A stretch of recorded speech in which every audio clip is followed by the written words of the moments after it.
còn làm khôn dân dắt người mê, đường mê thêm nỗi dọc về, gây thành cái thứ bệnh mê lưu truyền. Kẻ đã thức nhớ khuyên người tình, thắp đuốc lên cho cảnh sáng ra. Ở trong tim não người ta, nhiễm màu có đủ ráng mà phát minh.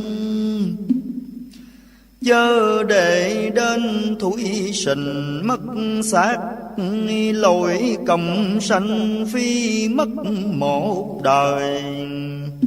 Một khi để kiếp qua rồi, muốn tìm trở lại làm người khó thay.